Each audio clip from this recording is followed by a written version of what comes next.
Bonjour, nous arrivons avec cet enregistrement au terme de la séduction des églises.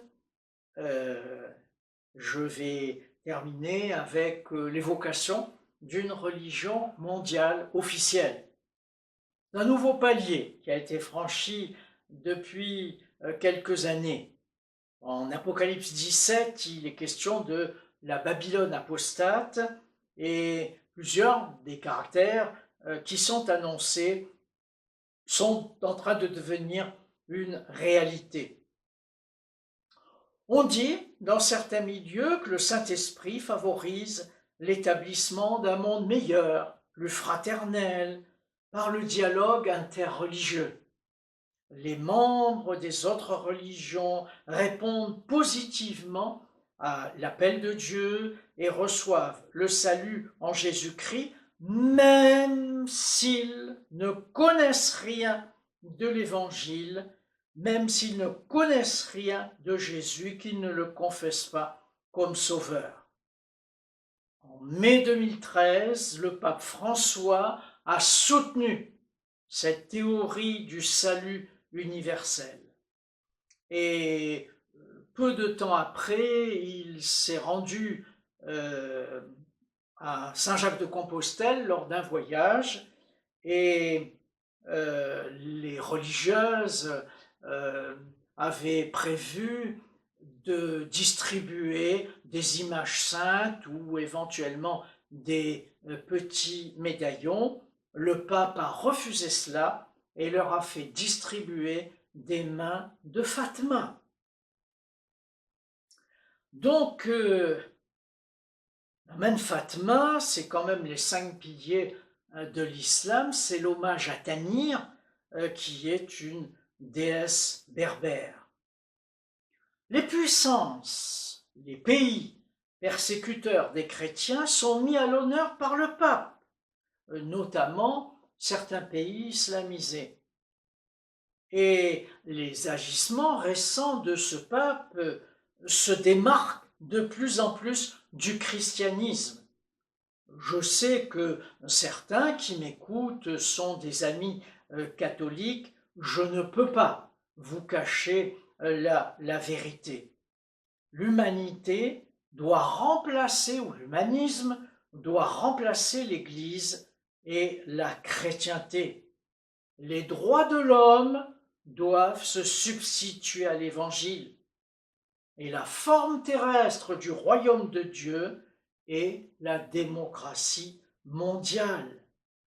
Et je vais encore plus loin, ces propos ne sont pas de moi, l'Église n'est qu'une ONG parmi d'autres assurant une vague spiritualité pour ceux qui croient en Dieu.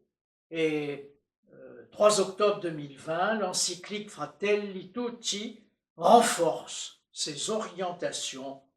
Et là, nous pouvons nous poser la question de cette Église qui se croit invincible et qui pourtant prône d'un côté les valeurs chrétiennes, mais d'un autre est en train d'en sortir totalement.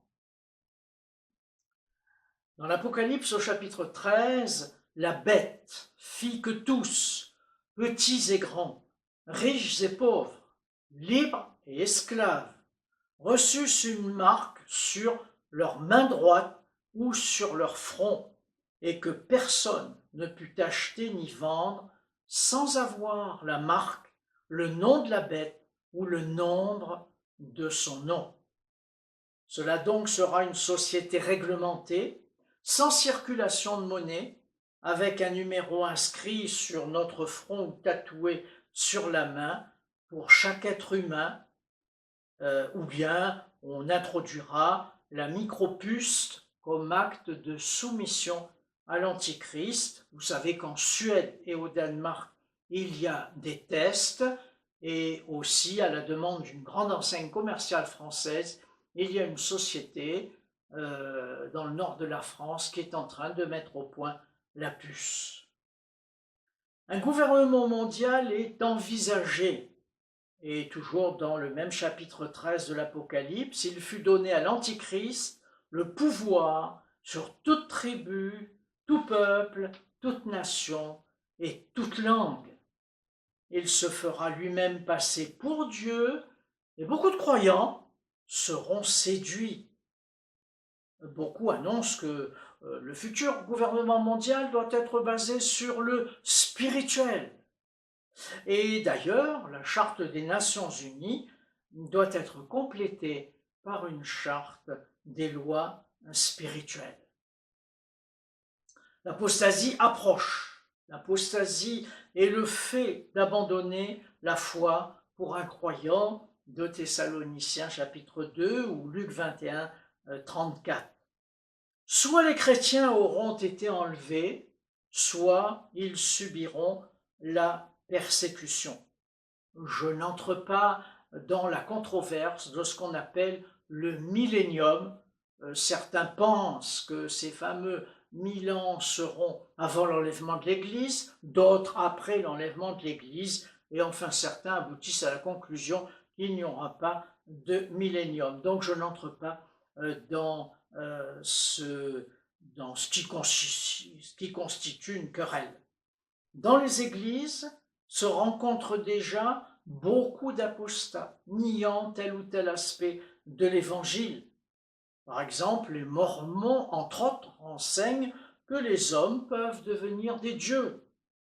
La scientologie, qui conçoit la vie divisée en impulsions, puis pour exister individuellement, va dans le même sens. Donc j'arrive à la conclusion de cette première et grande longue partie. Vous vous êtes convertis à Dieu en vous détournant des idoles pour servir le Dieu vivant et vrai et pour attendre des cieux son Fils. Alors pourquoi, c'est une question que je pose, si peu d'hommes d'Église abordent tous ces problèmes, des séductions qui nous attendent? La vie des chrétiens en dépend dans le futur. Vouloir sauver le monde doit se faire de manière biblique, mais pas à partir d'une écologie. Croyants, confiants et alignement sur Dieu sont les clés pour être gardés.